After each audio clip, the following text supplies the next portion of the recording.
This video is about something which has blown my mind.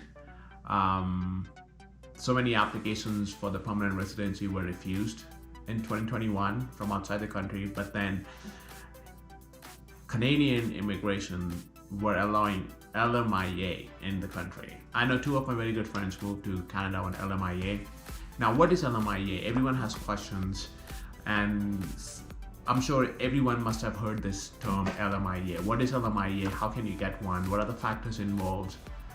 Let's get into detail right away. How to get an LMIA is a question that often comes to everyone's mind before coming to Canada, right? So many aspiring immigrants coming to Canada, they think, why can't we move to Canada on LMIA for work? Now, it is only natural for the person to be thinking to move to Canada, but securing a source of stable income before moving to Canada for themselves, for their families traveling with.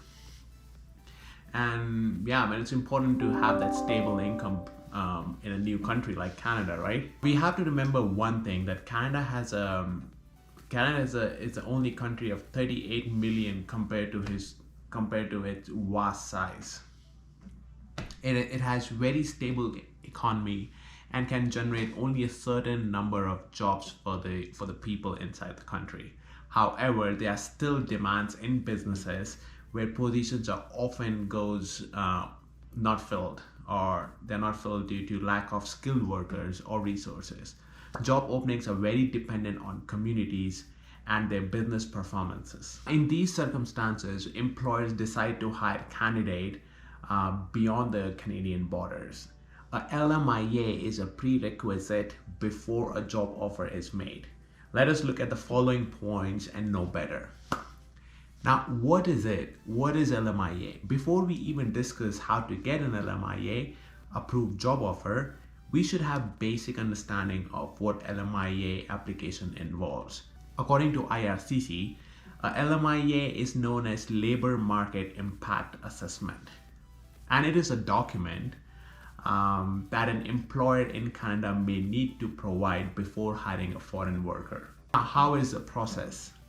LMIA is a very complex process and detailed application process which requires an employer to go through different steps, like advertising the position online, reviewing carefully if a Canadian resident or a permanent resident with a similar skills is eligible or not, and finally have a business in good standing.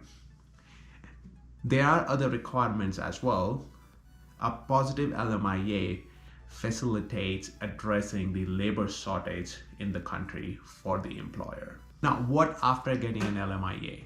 A positive or a neutral LMIA will show that there is a need for a foreign worker to come inside the country and fill that job. It will also show that no Canadian worker or a permanent resident is available to do that particular skill or unable to do that job which requires a particular skill, right? A positive and a neutral LMIA is also called as a confirmation letter. Only when an employer is able to secure this confirmation, the eligible applicant can actually apply for a work permit, which is a closed work permit. So that means that applicant can only work for that particular employer for set period of time. LMIA exempt jobs. Now, one does not need to have an LMIA for every single job. There are various streams where an employer is able to have candidates who are LMIA exempt. The process and the overall process time for these job seekers are different. Like, I studied in Canada, so my jobs on my work permit were LMIA exempt. I don't need an LMIA to work, so my work permit is open, so I can work for any employer. So not every job needs an LMIA. How to get one? Very interesting question. There is no special website where these positions or these openings are posted, but the rule is a local candidate will be given a preference over a foreign national. A simple analogy would be your feeling if your mother gives away your favorite bar of chocolate to your neighbor's son before even offering it to you. Does it make sense? Now, as discussed before in the previous points, not every candidate needs to have an LMIA. to secure a job in Canada. Certain factors like your country, your nationality, your age, your education, your experience may make you ineligible or not eligible for LMIA exempt applications. It is always advised to not proceed for any application submission without thorough research or understanding and advice from expert to prevent refusal or delays, which is like years.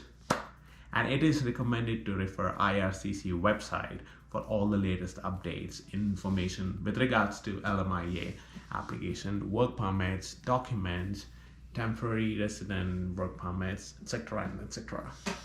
If you like this short information about the LMIA, please like and share this particular video. Drop down your comments if you have any questions, and I will get back to you with the answers maybe.